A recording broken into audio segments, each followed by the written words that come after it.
Okay guys, अब हम देखते हैं motion of a centre of mass. Centre of मास में मोशन जो देखना है कि भाई क्या होता है। तो हमें पता है कि अगर पोजीशन वेक्टर देखते हैं, हम देखते हैं कि position of a centre of mass. तो position of vector centre of mass हमने पहले देख चुके हैं। CM ऑफ RC बराबर क्या होता है गाइस, ये होता है M1 R1 plus M2 R2 plus MN RN upon क्या आएगा गाइस, ये आएगा M1 plus M2 plus MN। ये हमें पता है गाइस। चलो गाइस, तो अब देख सकते हैं इसको कि ये टोटल सम है। अगर इस टोटल सम को मैं क्या मान सकता हूँ, कैपिटल M मान सकता हूँ कि भाई जो ऑब्जेक्ट है उसका जो नेट मास है वो कितना है, कैपिटल M है। तो मैं इसको लिख सकता हूँ RCM बराबर क्या होगा guys, M1 R1 plus M2, यहाँ तक तो सीधा फॉर्मूला था गाइस, MN RN।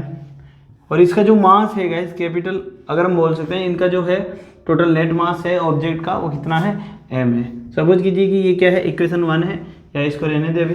तो अब इसको मैं क्या समेशन के फॉर्म में भी लिख सकता हूँ। RCM बराबर क्या होगा गाइस, समेशन MI, ठीक है guys, RI upon capital M लिख सकता हूँ, ठीक है गाइस, यहाँ पे कोई प्रॉब्लम, अपॉन कैपिटल M, यहाँ पर I बराबर क्या होगा, 1 से लेके N तक आएगा गाइस। तो इसको मैं क्या लिख सकता हूँ, then RCM centre of mass के बराबर क्या होगा, 1/m समेशन I बराबर 1 N MI RI गाइस, ठीक है। तो ये हो गया centre position of centre of मास। अब हम क्या कर सकते हैं, जब पोजीशन ऑफ सेंटर ऑफ मास अपने पता है, डिस्प्लेसमेंट अगर डेल आर निकालते हैं तो हमारे पास डिस्प्लेसमेंट आ जाएगा। तो अब हम फाइंड आउट करते हैं वेलोसिटी, यानी कि वेलोसिटी के लिए हमें क्या करना होगा, इसको मैं दे देता हूँ equation number 1, differentiation the equation 1 with respect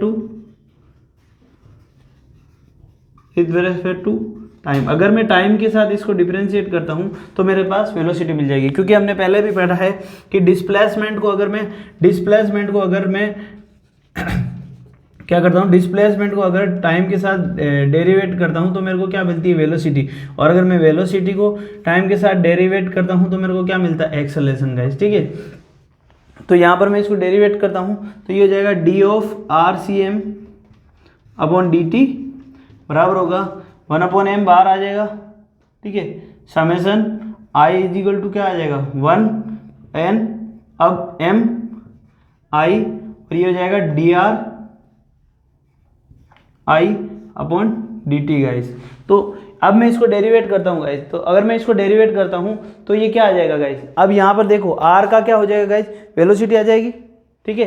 तो यहाँ से उस तरफ drcm क्या हो जाएगा, वेलोसिटी, तो वेलोसिटी हो गया। तो ये क्या हो गया, यहाँ पे क्या हो गया, VCM। तो ये हो जाएगा V of centre of mass बराबर क्या हो जाएगा, 1/m इंटू समेशन ऑफ ये I बराबर 1 to n, या इसको केवल ऐसे लिख दो, ये समेशन लिख दो, समेशन ये MI, अब ये DRI अपॉन dt क्या हो जाएगा, VI, ठीक है। चलो, तो ये हमारे पास क्या हो गया, VCM वेलोसिटी आ गई, वेलोसिटी ऑफ सेंटर ऑफ मास। अगर हम मोशन में वेलोसिटी हमने फाइंड आउट कर लिया तो हम एक्सेलरेशन फाइंड आउट कर सकते हैं। एक्सेलरेशन कैसे फाइंड आउट कर लेंगे, इसको विद रेस्पेक्ट टू टाइम, क्या इसको with respect to T derivation कर देंगे। इसको मैं दे देता हूँ इक्वेशन नंबर 2, वापस इसको डिफरेंशिएट करेंगे, इसको इक्वेशन नंबर 2 को वापस डिफरेंशिएट करेंगे किसके, विद रेस्पेक्ट टू टाइम। जब टाइम के रेस्पेक्ट में वापस इसको अगर हम डिफरेंशिएट करेंगे तो हमें क्या मिले, डेरिवेटिव करेंगे। तो ये derivative equation number 2 with respect to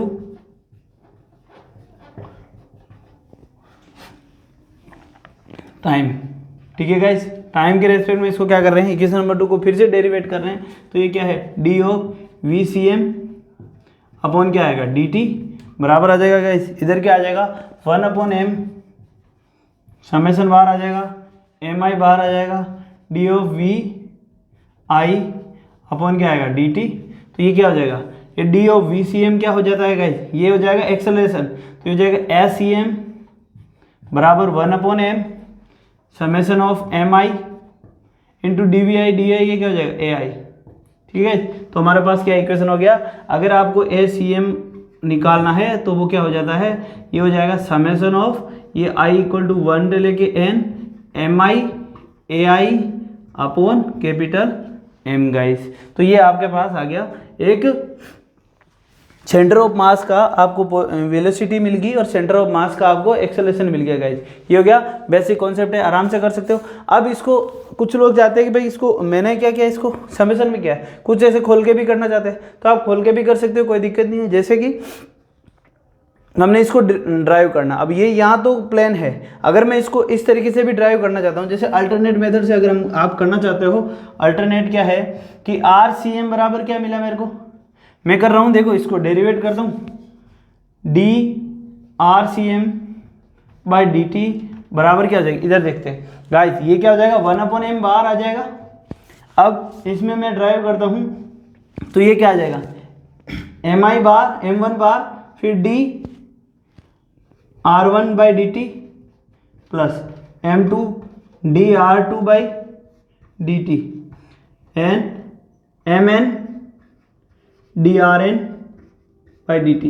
देखो गाइस ये अल्टरनेट मेथड है, ठीक है, आप अगर ये कर लेते हो तो इसकी कोई ज़रूरी नहीं है। तो ये क्या हो जाएगा, ये वी सी एम, और अगर आप ये करना चाहते हो तो आप ये कर सकते हो 1/m, ये क्या हो जाएगा m1 v1 plus m2 v2 guys and mn vn। वापस वही आपके पास वेलोसिटी आ गई, क्या आ गई गाइस। तो इसको इस फॉर्म में भी कर सकते हो गाइस, आप इसको इस फॉर्म में कर सकते हो, इसको वापस समेशन में भी लिख सकते हो, क्योंकि ये क्या हो गया वापस समेशन में लिखोगे तो सेम का सेम ये आ रहा है आपके पास, क्या आ रहा है ये देखो 1/m समेशन में एम आई ए आई ना, समेशन कहाँ है, सॉरी ये रहा एम आई वी आई, ठीक है, सेम समेशन में लिख सकते हो, ये लिखो या ये करो, कोई सा भी कर सकते हो। इसी को वापस आप डेरिवेटिव करके एक्सेलरेशन में भी इसको निकाल सकते हो। तो ये आप क्या हो गया motion of a centre of mass, centre of का मास का जो मोशन होता है वो इस तरीके से होता है, तो आप वेलोसिटी निकाल सकते हो और एक्सेलरेशन निकाल सकते हो। अब आपको पता है कि अगर किसी ऑब्जेक्ट पर नेट एक्सटर्नल फोर्स अगर जीरो होता है, न्यूटन सेकेंड लॉ क्या कहता है, न्यूटन सेकेंड लॉ के हिसाब से M of A C M, यानी कि अगर net acceleration force F acceleration, तो एफ मतलब किसी भी ऑब्जेक्ट पर जो नेट एक्सटर्नल फोर्स होगा वो कितना होगा, mass into acceleration of centre of मास। ये न्यूटन का सेकंड लॉ है गाइस। आगे देखते हैं, ये motion of centre of motion आ गया आपके पास। अगर एफ एक्सटर्नल अगर जीरो होता है, अगर एफ एक्सटर्नल जीरो होता है तो इसका मतलब क्या है कि जो है एक्सेलरेशन वो क्या है, जीरो है। External of centre of mass बराबर क्या है, जीरो है, ठीक है।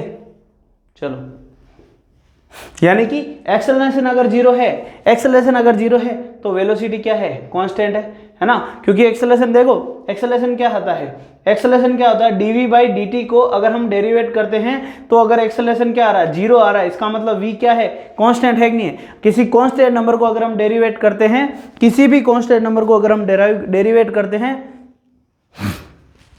सॉरी गाइस यहाँ लिख देता हूँ, दिख नहीं रहा आपको, इधर देख लेते गाइस। देखो मैंने क्या बताया था, मैंने कहा कि हमारे पास एक्सेलरेशन क्या आएगा, यहाँ से एक्सेलरेशन क्या आया, एसीएम वगैरह ये आ गया। तो यानी कि न्यूटन का सेकंड लॉ क्या कहता है, किसी भी ऑब्जेक्ट पर जो नेट एफ एग्जैक्ट जो लगेगा, एफ ऑफ एक्सटर्नल फोर्स वो होगा, वो कितना होगा, एम क्या है, mass of object into acceleration of centre of mass, यानी कि उसका जो सेंटर ऑफ मास है उसका जो एक्सेलरेशन होगा वो एफ एग्जैक्ट के बराबर होगा। अब अगर सपोज कीजिए कि एक्सटर्नल जो है एफ एक्सटर्नल वो क्या है, जीरो है। क्या कह रहा है कि एफ एक्सटर्नल क्या है, अगर जीरो है यानी कि जो एक्सेलरेशन है, यानी कि एम ए बराबर, यानी कि M of A X centre of mass बराबर क्या है, जीरो, यानी कि एम तो जीरो हो नहीं सकता, तो ए जीरो होगा, यानी कि एक्सेलरेशन जो है वो क्या है, जीरो है। एक्सेलरेशन ऑफ सेंटर ऑफ मास क्या है, जीरो है। जब acceleration of centre of mass zero है, यानी कि जो वेलोसिटी ऑफ सेंटर ऑफ मास है वो क्या है, कांस्टेंट है। वो क्या है, कांस्टेंट है। क्यों कांस्टेंट है गाइस, देखो कांस्टेंट क्यों है, हमें पता होता है कि अगर हम किसी भी डेरिवेटिव करते हैं, यानी कि अगर dv बाई dt करते हैं और dv बाई dt अगर जीरो आता है यानी एक्सेलरेशन, dv बाई dt क्या आता है एक्सेलरेशन, और हम कह रहे हैं कि एक्सेलरेशन क्या है जीरो। ये जीरो कब आता है, किसी भी कांस्टेंट नंबर को अगर आप डेरिवेट करते हो तो उसका एक्सेलरेशन डेरिवेशन क्या आता है, जीरो आता है। इसका मतलब v क्या है, कांस्टेंट है। यहाँ से हमें क्या पता चल रहा है कि v सेंटर ऑफ मास जो है क्या है, कांस्टेंट है, यानी कि जो ऑब्जेक्ट जिस वेलोसिटी से मूव हो रहा है या तो उसी में रहेगा या अगर पड़ा हुआ है तो वहीं रहेगा, उसका एक्सेलरेशन क्या है, जीरो है गाइस। उसके मोमेंटम में कोई भी चेंज नहीं होगा। तो ये अभी हम फिर वापस एक बार डिस्कस करेंगे जब हम वापस पढ़ेंगे कन्वर्जेशन ऑफ लीनियर मोमेंटम। तो ये एक बार आप वेलोसिटी देख सकते हो। नेक्स्ट टॉपिक करते हैं कन्वर्जेशन ऑफ लीनियर मोमेंटम।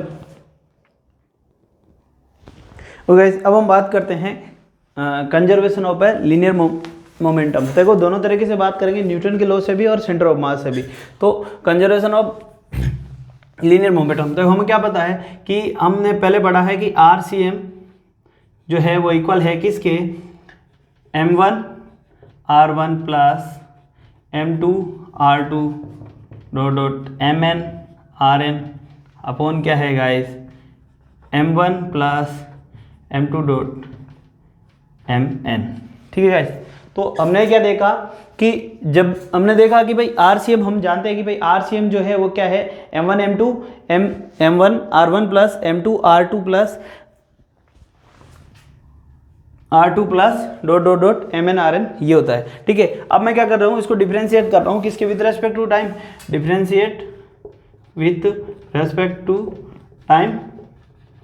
तो ये क्या आ जाएगा, VCM बराबर, अब ये क्या आ जाएगा, देखो VCM बराबर ये आ जाएगा m1 v1 plus m2 v2 plus, ये कैसे आया डिफरेंशिएशन, हमने अभी जैसे पिछले बार पढ़ा था, इसको क्या वापस करना है, चलो देख लेते हैं एक बार वापस इसको, इस तरीके से देख लें।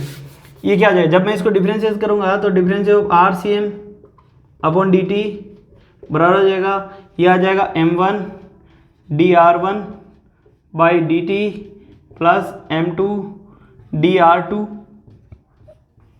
By dt dot mn drn by dt guys.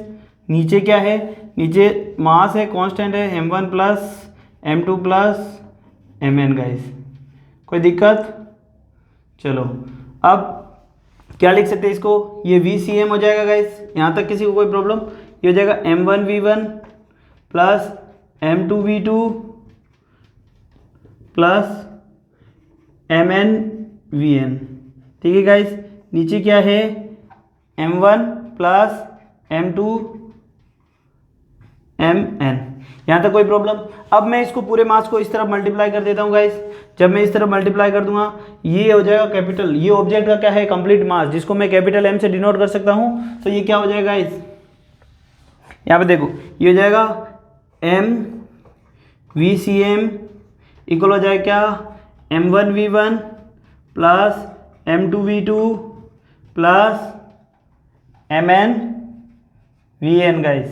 देखो अब ये क्या होता है, अब मोमेंटम क्या होता है गाइस, हमें पता होता है कि जो किसी भी ऑब्जेक्ट का जो मोमेंटम p होता है वो क्या होता है, मास इंटू वेलोसिटी। ठीक है, मास इंटू वेलोसिटी होता है, यानी कि ये क्या है, अब मास ऑफ ऑब्जेक्ट का mass into velocity of centre of mass, यानी कि किसी ऑब्जेक्ट का अगर सेंटर ऑफ मास देखते हैं, किसी ऑब्जेक्ट के अगर सेंटर ऑफ मास की अगर वेलोसिटी पता हो ना तो उसको वो क्या पूरे ऑब्जेक्ट की वेलोसिटी मानते हैं। यानी कि जो मास ऑफ सेंटर ऑफ मास है ना, ये जो मोमेंटम है ये क्या होगा, कंप्लीट बॉडी का मोमेंटम आएगा। तो P of momentum of body बराबर होगा किसके, P ऑफ ये क्या है, P1 plus P2 plus P3 and Pn guys. यानी कि जो बॉडी का जो कंप्लीट मोमेंटम है, देखो बॉडी के अंदर जो कंप्लीट मोमेंटम है वो किसके इक्वल होगा, बॉडी के हर एक पार्टिकल का जो मोमेंटम होता है उसके एड के इक्वल होगा गाइस। आए यहाँ तक समझ में? ओके, तो हमने देखा कि भाई टोटल मोमेंटम ऑफ बॉडी या सिस्टम का जो, या इसको हम लिख सकते हैं सिस्टम, है ना। तो सिस्टम या बॉडी का जो टोटल मोमेंटम है वो उसके बॉडी के हर पार्ट या सिस्टम के हर एक ऑब्जेक्ट, हर एक पार्टिकल के मोमेंटम के एड के इक्वल है गाइस। अब हमने देखा था गाइस कि अगर किसी बॉडी पर, किसी सिस्टम पर जो नेट फोर्स लग रहा है कि F नेट जो लग रहा है वो क्या है, अगर जीरो है किसी पार्टिकल पर या किसी बॉडी पर एफ नेट जो लग रहा है वो अगर 0 होता है तो इसका मतलब क्या है, उस पर लगने वाला एक्सेलरेशन भी क्या होगा, 0 होगा गाइस, क्योंकि एफ नेट बराबर कितना होगा, M of S centre of mass, यानी कि उस पर लगने वाला जो एक्सेलरेशन है यानी कि centre of mass, acceleration of centre of मास, वो कितना होगा गाइस, 0 होगा। तो अगर ये 0 होगा तो इसका मतलब क्या है, v ऑफ सी एम क्या होगा, कांस्टेंट होगा गाइस, कांस्टेंट होगा कि नहीं होगा। क्यों कांस्टेंट होगा गाइस, ये अभी हमने पहले भी डिस्कस किया था कि अगर किसी भी देख सकते हैं कि अगर किसी भी वेलोसिटी का डेरिवेटिव dv बाई dt बराबर 0 आ रहा है, यानी कि एक्सेलरेशन जो कि क्या आ रहा है, 0 आ रहा है, इसका मतलब वेलोसिटी क्या है, कांस्टेंट, क्योंकि कांस्टेंट का ही डेरिवेटिव हमेशा क्या आता है, 0 आता है। इसका मतलब vcm क्या है, कांस्टेंट है गाइस। तो यहां से हमें क्या पता चल रहा है कि vcm इज ए कांस्टेंट। तो अगर vcm कांस्टेंट है तो यहां से हम क्या लिख सकते हैं, vcm क्या है, कांस्टेंट। तो मैं इसको यहां से लिख देता हूं, इसको नाम दे देते हैं इक्वेशन 1 और इसको दे देते हैं इक्वेशन 2, ठीक है। तो यहां लिख देता हूं और इसको दे देते हैं इक्वेशन 3, ठीक है। तो हम लिख देते हैं बाय, सॉरी इसको नहीं, इसी को दे देते हैं, यही चाहिए अपने को, इक्वेशन 2, इसको कुछ नहीं दे रहे, ठीक है। तो अब हम देखते हैं क्या लिखा, बाय इक्वेशन 1। इक्वेशन 1 क्या है कि VCM बराबर m1 v1, यानी कि VCM अब क्या है, कांस्टेंट है। तो कांस्टेंट यानी कि अब हम यहां से क्या लिख सकते हैं कि m1 v1 plus m2 v2 plus mn vn upon क्या आएगा guys, m1 plus m2 mn बराबर क्या आएगा, कांस्टेंट, क्योंकि हमें पता है ये क्या कांस्टेंट है। अब ये इसको इधर मल्टीप्लाई करो, ये भी क्या है, कांस्टेंट। तो रिजल्ट क्या आएगा कि m1 v1 plus m2 v2 plus mn vn बराबर क्या आ रहा है, कांस्टेंट। कांस्टेंट से कांस्टेंट मल्टीप्लाई आता है तो रिजल्ट क्या आता है, कांस्टेंट। अब ये क्या कह रहा है कि जो P1 यहां से क्या चल रहा है, P1 plus P2 plus P of n equal क्या आ रहा है, कांस्टेंट। यानी कि हम क्या बोल सकते हैं, यहां से हम देख सकते हैं by equation 2 P of system equal क्या आ रहा है, कांस्टेंट। यानी कि जो सिस्टम पूरा सिस्टम का जो मोमेंटम है वो क्या होगा, कांस्टेंट होगा। अगर वो वेलोसिटी v वेलोसिटी से चल रहा है, मूव कर रहा है, तो उसकी वो v वेलोसिटी से ही मूव करता रहेगा। अगर उसको लगने वाला नेट फोर्स क्या है, 0 है गाइस। आगे बात समझ में। अब इसको हम देखते हैं, इसको अल्टरनेट तरीके न्यूटन के सेकंड लॉ से हम इसको समझते हैं। यहाँ से सेंटर ऑफ मास से सबको आपको ये समझ में आ गया होगा गाइस कि सेंटर ऑफ मास से हम कैसे प्रूव करते हैं कि अगर नेट फोर्स किसी ऑब्जेक्ट पर लगने वाला नेट फोर्स अगर कांस्टेंट है, नेट फोर्स अगर 0 है, तो उसका जो है मोमेंटम जो रहेगा, सिस्टम का मोमेंटम जो रहेगा वो क्या रहेगा, कांस्टेंट रहेगा गाइस। तो गाइस अब हम देखते हैं conservation of linear momentum by Newton second law. देखो कंजर्वेशन, देखो मोमेंटम क्या होता है, P इक्वल टू mv होता है, ये सबको पता है, मास इनटू वेलोसिटी होता है गाइस, ठीक है। तो न्यूटन का सेकंड लॉ क्या कहता है कि change in momentum upon time equal क्या होगा, फोर्स के इक्वल होगा। अगर नेट फोर्स अगर 0 है, यानी कि dp बाई dt अगर 0 है, एफ नेट ये कह रहा है कि एफ नेट जो है या एक्सटर्नल जो है वो 0 है, तो ये dp बाई dt बराबर भी क्या होगा, 0 होगा। तो dp बाई dt बराबर 0 होगा, यानी कि p बराबर क्या होगा, कांस्टेंट होगा, है ना गाइस।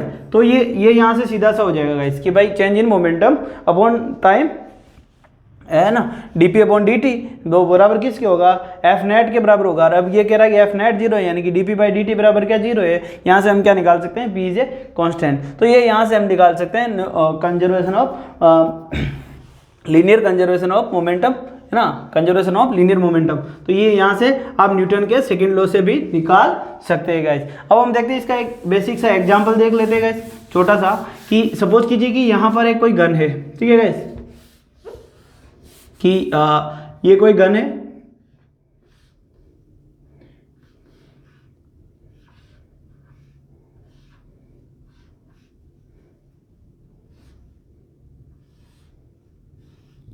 ठीक है गाइस। तो यहाँ पर कोई गन है और गन से हम क्या कर रहे हैं, बुलेट फायर कर रहे हैं। तो बुलेट जो फायर कर रहे हैं वो v वेलोसिटी जा रही है, और जो गन है इसकी वेलोसिटी पीछे की तरफ जो है v2 है, देखो ये v1 वेलोसिटी है, ये v2 वेलोसिटी है गाइस, ठीक है। अब ये क्या कह रहा है कि इसका मास, जो गन का मास है वो क्या है, कैपिटल M है, और अगर जो बुलेट है, इस बुलेट का जो मास है वो कितना है, स्मॉल m है। कितना है, स्मॉल m है। तो ये हमसे कह रहा है कि पूरा सिस्टम जो है वो क्या है, कंजर्व है। पूरा सिस्टम क्या है, कंजर्व है। अब इसमें कंजर्व है तो हम इसके लीनियर कंजर्वेशन का लॉ लगाते हैं, यानी कि m1 v2 plus m2 plus m v1 बराबर क्या हो जाएगा, 0। ठीक है गाइस, तो ये इस तरफ आ जाएगा, m1 v2 बराबर क्या आ जाएगा, माइनस m1 v1। यहाँ से अगर v2 यानी कि गन किस वेग से पीछे की तरफ आएगी, m1 v1 upon capital M। अब यहाँ से आप क्या देख सकते हैं गाइस कि v2 क्या है, किस डायरेक्शन में जाएगी, ये v1 किस डायरेक्शन में, इस साइड डायरेक्शन में है, तो ये नेगेटिव चिन्ह क्या है, इसका मतलब जो v2 है वो इसके अपोजिट डायरेक्शन में आएगी गाइस। क्या आएगी, इसके अपोजिट। जिस डायरेक्शन में बुलेट फायर हो रही है उसके अपोजिट डायरेक्शन में क्या आएगी, गन आएगी। तो हम देखते हैं जब भी गन चलाई जाती है तो जो बंदूक होती है, गन होती है, वो पीछे की तरफ झटका लगाती है और पीछे की तरफ आदमी को पीछे की तरफ धक्का लगता है। तो ये क्या, conservation of linear conservation of momentum से इसको समझ सकते हैं। तो ये क्या है कि v2 की जो गन की जो वेलोसिटी है उसको कम करने के लिए हम क्या कर सकते हैं, मास, इसका गन का क्या है, मास बढ़ा देते हैं। तो अगर गन का मास बढ़ा देते हैं तो इसकी वेलोसिटी क्या हो जाएगी, कम हो जाएगी। झटका, अगर भारी गन होगी तो हमें झटका क्या लगेगा, कम लगेगा, और हल्की होगी तो झटका ज़्यादा लगेगा। ठीक है गाइस, तो उसमें क्या होता है कि हटके, मतलब कंधे पे ध्यान से नहीं चलाओ तो शोल्डर इंजर्ड होने का डर रहता है गाइस। ठीक है, तो इसलिए हाँ, ये इसमें कॉन्सेप्ट कौन सा आता है, लीनियर कंजर्वेशन का आता है कि भाई गन की जो वेलोसिटी पीछे की तरफ आना कम करना है तो उसका क्या कर देंगे, अगर मास बढ़ा देंगे तो ये कम हो जाएगी। नीचे वाला अगर वेरिएबल नीचे वाला अगर बढ़ जाता है तो इसकी वैल्यू क्या होगी, कम होगी, सीधी सी बात है।